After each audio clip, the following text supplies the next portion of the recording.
All right, I'm ready to admit I have a problem. I buy way too much filament for my 3D printer. But unlike most people who are obsessed with 3D printing, I'm not buying it for the colors. I'm an engineer, and my obsession is finding the limits of 3D printing for engineering. And that's led to me buying a lot of exotic filaments. In fact, literally almost every type of filament that's possible with a consumer 3D printer, I've printed it. I've smashed boats into capitated test pieces of over 25 materials, and even more done with various creative post treatments of them. This is the first installment of my new Ultimate Engineering Filament Series, and in this first video we'll be answering a question that so many people have. Is there really a difference between PLA, PLA Plus, PLA Pro, and Tough PLA, or is it just marketing? What about PETG and his cute baby brother PCTG? That's just the beginning. In further installments, I'll be looking at polycarbonates, nylons, carbon fiber and glass fiber filaments, and even resin-printed materials. If you were wondering why this channel is called Obsessive Engineering, you're about to find out.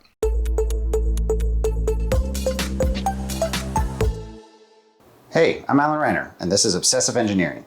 Today, we're starting a deep dive into the fascinating world of 3D printing materials. Most people are familiar with the standard trifecta of PLA, ABS, and PETG, but there's honestly not a lot of variety in there. They're just a bunch of rigid plastics that generally stay stiff until you hit them or bend them a little bit and then they break. But the rabbit hole of 3D printable materials goes way deeper than most people realize. Now, I'm not gonna lie, what you're gonna see here is a bit strange because this whole thing started when I was curious about different printable nylons out in the wild, and I wanted to also educate my kids about material science by letting them break stuff, because that's what kids like to do, right? But once I recorded a few different materials, I got that obsessive urge to just do them all. And all of them I did. You can see in this display case, I have 20 different materials printed as 3D benchies, and that's not even all of them. It was a tough decision to figure out which ones to put up here. Now it's weird because these aren't the kinds of tests that produce numbers for technical data sheets. What these tests are is just a way to compare materials in a visually intuitive way, originally for my kids and now for you. So today is part one where we're going to set a baseline by showing you the tests, showing you the common filaments, and a few of the variants to settle questions that we've all wanted to know anyway. And the next video is going to focus on the rich world of pure nylons. The third one will be on carbon fiber and glass fiber filaments. And the last one will focus on some more exotic materials, particularly resin printed ones. The first test for each of the materials uses these test pieces that look like test coupons used in tensile testing. In this case, we're actually using them exclusively for flexure tests, so I'll be flexing them and bending them until they break. Each piece is 6 millimeters thick and 100% infill. So let's start with everyone's favorite, PLA. So the first thing that's getting measured here is the oscillation frequency. So I've put this clamp on the top of the test piece, and then I just give it a little flick. The stiffer it is in flexure, the faster it's going to oscillate. And one of the primary reasons I picked it is because it's actually a very visually intuitive test. I can't measure the oscillation frequency when I'm doing the test, but I can do so after my video editor, measure how many frames and how many oscillations it gets over a small period, and then I can enter that into a spreadsheet and it gives me the oscillation frequency. The next thing we do is use the clamp to bend the piece back as far as it'll go until either it breaks or if it doesn't break, and I'll show you that with polypropylene in a minute. We're going to get two pieces of information from this. First is the angle at which it breaks, and the second piece of information is how gracefully it breaks. So it'll get a high grace score if it comes apart slowly, or it'll get a 0 like PLA, which actually shattered into a couple pieces and shot them across the room. Oh, I see cracking under the layers. Wow! That hit me in the arm pretty hard. It was like a dagger. And this is why I'm wearing safety goggles. And now let's take a look at the same test with polypropylene, which is the literal opposite end of the spectrum in most 3D printing material metrics. First, you'll see that the oscillation frequency is way lower because it's a very soft material. And because of this, the flex metric that we give to other of the more rigid materials, where we record the angle at which that material broke, materials like polypropylene, TPU, and some of the nylons just aren't going to break. So I extend the range of the metric that we call the flex score so that values between 180 and 360 are a somewhat subjective measure of how much abuse these materials can take before they are actually compromised, like here, where polypropylene lost some of its rigidity after these deformations and it can no longer oscillate like we did at the beginning of the test. And the second set of tests we do for each material is impact tests, but while most impact testing that you see on technical data sheet and done by YouTubers typically uses some kind of solid notched test piece with a hammer with a known kinetic energy and it can compute the number of joules absorbed by that material, I had a suspicion that the impact behavior of material is going to change dramatically if you have something that's, say, only 10% infill with some kind of webbing on the inside versus something that's solid. And so what better to use for this than everyone's favorite boat? This is a 3D benchy. Every benchy is printed with 2 walls, 3 top and bottom layers, and 10% infill. As I mentioned earlier, this whole thing started because I wanted to let my kid smash some benchies with a hammer. We did have some process control issues. Maybe not that hard. Okay. So I have reprinted most of these boats and smashed them on camera with a more well-defined impact sequence. Admittedly, it's still very subjective, but I think you'll see that the results I came up with were very consistent, and in cases where I was surprised or something unexpected happened, I usually printed again or even 2 more times. In almost every case, I found that the impact score that I produced was almost identical. So all the impact tests use this rubber mallet, where I've got this piece of foam on the handle, which I use for the first round of tests. And then if the part survives increasingly hard hits with just the handle, then it'll get a score of 3. And it can get a score between 4 and 10 if it's surviving hits with the dense rubber end of the mallet.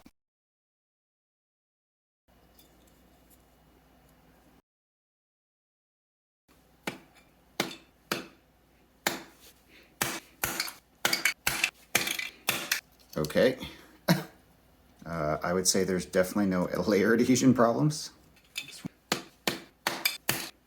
It already broke. Barely got past 1.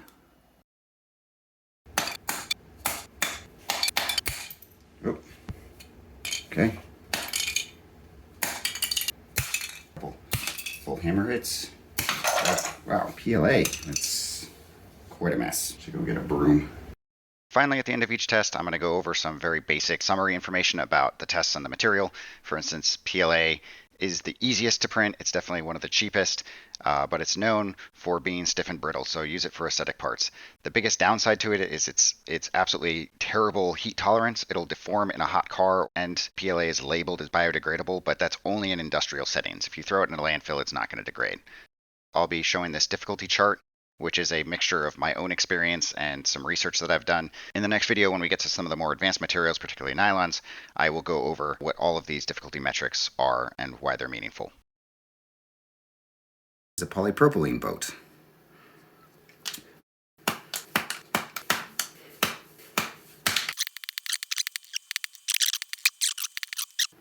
Hitting it. Now I'm just hitting it like as hard as I can. I have a slim benchy now. Nothing's coming off, but it's just collapsing.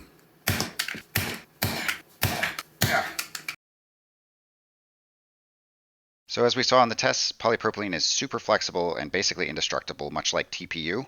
It's also one of the lightest density filaments out there, whereas PLA is one of the highest density filaments. So if you print with polypropylene, it'll be about 30% lighter.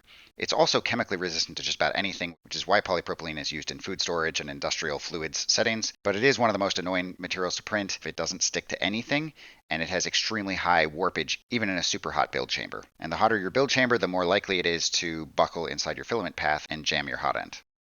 This right here is a polypropylene filament jammed, and it was one of the craziest jams I've ever had. Where is it? How did it all fit in here?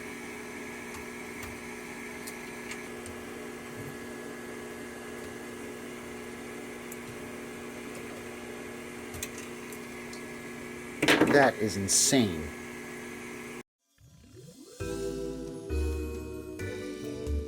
ABS. Okay. Oh, it's quite a bit stiffer than I expected. Okay. There's that whitening happening. Appears on the edges when it starts to flex. ABS.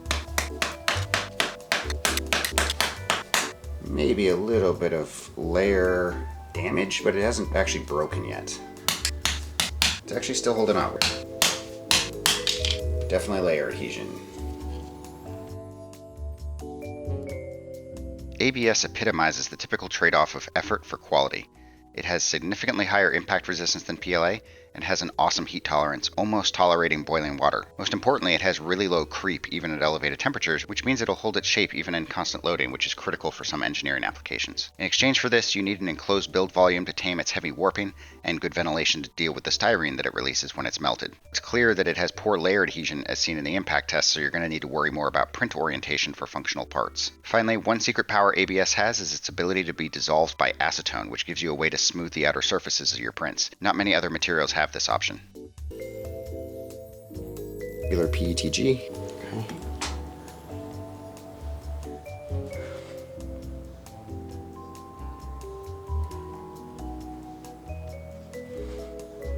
Okay, so fun. I can confirm that PETG fails in a very convenient way. Just kind of breaks off gently. All right.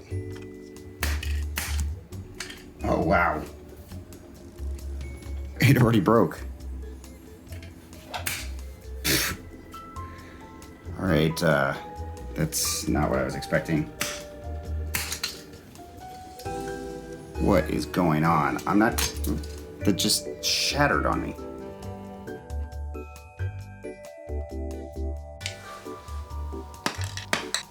There's a crack. Right there.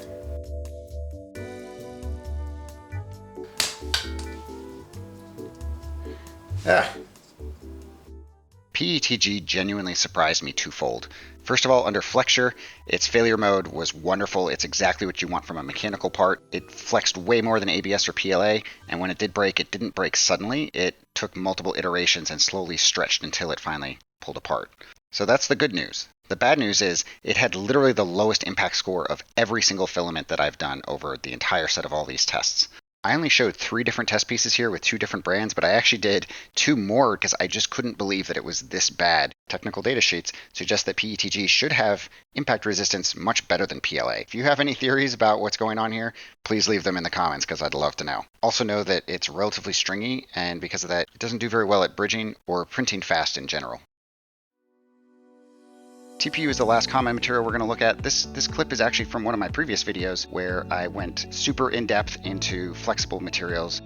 It hardly holds the weight of that clamp, so it's going to get a perfect 0 for oscillation frequency. It's kind of the minimum that we can measure with this methodology. And unlike polypropylene, you can actually flex and bend and twist it quite a bit more, and it typically shows absolutely no memory of that manipulation, except in this case where I gave it a full 3 or 4 full twists and put some real weight into it, and then it showed a very slight amount. So this gets the top flex score of 360 out of 360. I'm not going to dwell too long on this one because it's entirely predictable, especially if you've seen my other videos on TPU and flexible filaments. None of this will be a surprise.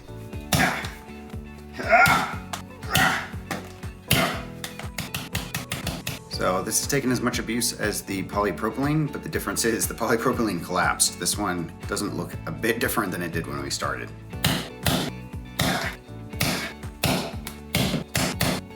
Oh, I see it. Well, that's the best we can do to it here. TPU is one of my favorite filaments of all time. It is so cool in so many ways. It's totally indestructible. It's a lot like a rubber tire. It has spectacular layer adhesion and is totally waterproof. And even better, it's not terribly difficult to print. The main downsides are that it's super moisture sensitive, so it's going to get super stringy and unprintable unless you dry it regularly. And also it has a tendency to fuse to a smooth PEI plate. So if you're using a double-sided flex plate, you should always prefer the textured side and always use tons and tons of glue stick to make sure it releases. The one time I printed TPU on smooth PEI without enough glue stick, this is what happened. So that's it for the baseline filaments. We're going to put all this data onto a series of charts to help us understand how all these materials behave relative to one another. Every chart will have these 5 materials to set a baseline.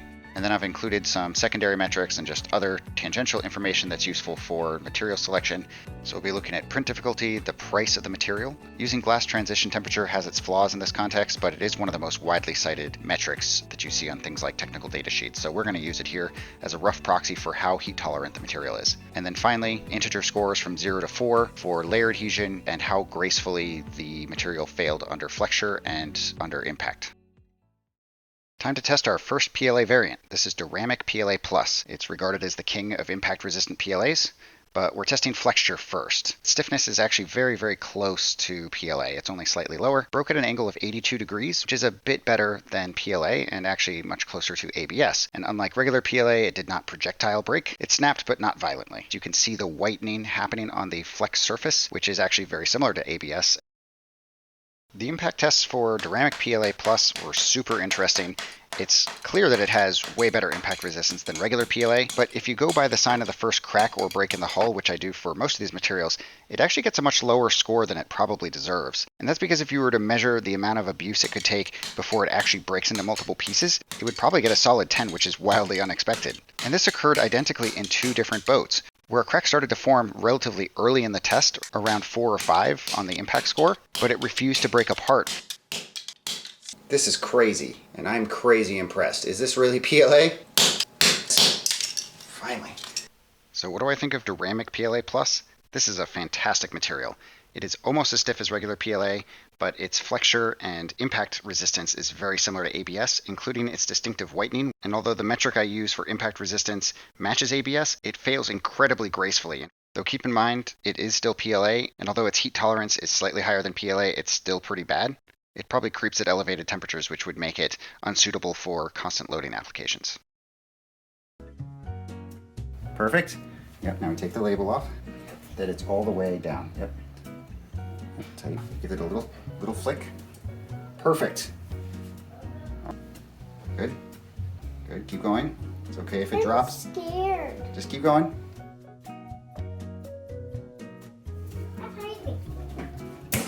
There we go. What happened? It broke. Okay. Oh. All right, let's go to the heavier side.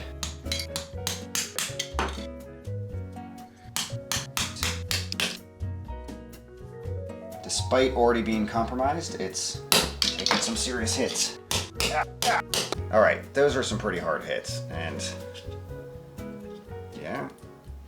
I honestly see no difference between PLA Pro and PLA Plus, although if you look at the marketing from Polymaker, you'll see that they think that they're actually quite a bit different. However, at least from the perspective of these tests, it's basically the same. This PLA Pro has almost the same rigidity as PLA. Its impact resistance is like ABS with an incredibly graceful impact failure mode. And just like the other PLA variants, it supposedly has slightly higher heat tolerance than PLA, but it's still going to be pretty bad. After the results from PLA Plus and PLA Pro, I was really hoping that we would see something different with tough PLA. It's honestly not that much different. You get the distinctive whitening when it flexes, its rigidity is about the same. Its mode of failure under flexure was slightly more graceful, but that's honestly about the only difference I could find. The Inland Tough PLA. Under impact, it was basically identical. It showed first signs of breaking at impact score 4 or 5, but then continued to hold its shape amazingly well despite multiple overhead hits. I haven't seen a single other material besides these 3 PLA variants that hold together so incredibly well after the material is already compromised. All right, just like the other PLAs. There's not much to say about tough PLA that couldn't be said about PLA Plus or PLA Pro. It's got pretty much all the same attributes, the only difference being that it failed under flexure slightly better. It still snapped when it was overflexed, but it didn't completely break off without some manipulation. Other than that, you get most of PLA stiffness with superior properties in all other dimensions, and for only a few more dollars per kilogram. And with that, we can jump back to our charts and see how it compares visually with the other materials. You can see that all 3 materials are very tightly clustered in flexure, impact resistance, and all the other secondary metrics that we looked at. They maintain the ease of printing of PLA, and the only 2 major downsides is they're like 20% more expensive than PLA, and the layer adhesion is dramatically lower. Next up is PCTG, which is supposedly like PETG 2.0. Whoa! Oh my gosh! That shot it across the room. But there's actually another piece that flew off that's hiding in my shop somewhere now. Impacts, like hitting it without breaking. Oh, it already... Oh, wow. That was not impact resistant. Okay. I think it's done. It already got some major cracks just from that. And it shattered. That is not a great failure mode either. A second sample of PCTG. This one is from 3DX Tech. So far, things are not looking good for PCTG. It seems to have the same horrific impact resistance as PETG, and none of the flexure properties that it had. I wasn't happy with this, so I tried a 3DX Tech brand of PCTG. Things definitely went a lot better. Here we can see that it flexes very much like PETG, and although its impact resistance is not great, it far exceeded PETG. Now this is especially interesting because I couldn't figure out why the old brand of PCTG from Fiberlogy behaved so poorly. So I actually went back and reprinted and did the flex and impact tests again. And to my astonishment, it didn't behave at all like that first set of samples. In fact, I have no idea how to explain why it behaved so differently and poorly in those tests. And while I trust the second and third test better, I have no idea how to tell you how to avoid the fate of those first tests. In summary, PCTG is a very interesting material. It definitely has significantly less rigidity than PETG, which was already somewhat soft material, and its difficulty score is a tad bit higher because you need your nozzle and print bed to be about 10 or 20 degrees Celsius hotter, which might require upgrading to an all-metal hot end on more budget 3D printers. It keeps the awesomely graceful failure mode of PETG. While its impact score is dramatically better than PETG, it's really not much to write home about, and its failures under impact are quite explosive. On the plus side, it is a very good looking filament, especially when you get the transparent and translucent variants of it, and its heat tolerance remains up in the 80 Celsius range, which makes it suitable for most ambient applications. And the last material we're looking at is ASA, which is basically ABS 2.0. It supposedly has almost all the exact same properties as ABS, which I'm hoping to show here, but its main claim to fame is that it is completely impervious to ultraviolet light, which makes it ideal for outdoor applications, as most other plastics will degrade over time from the sun's UV rays.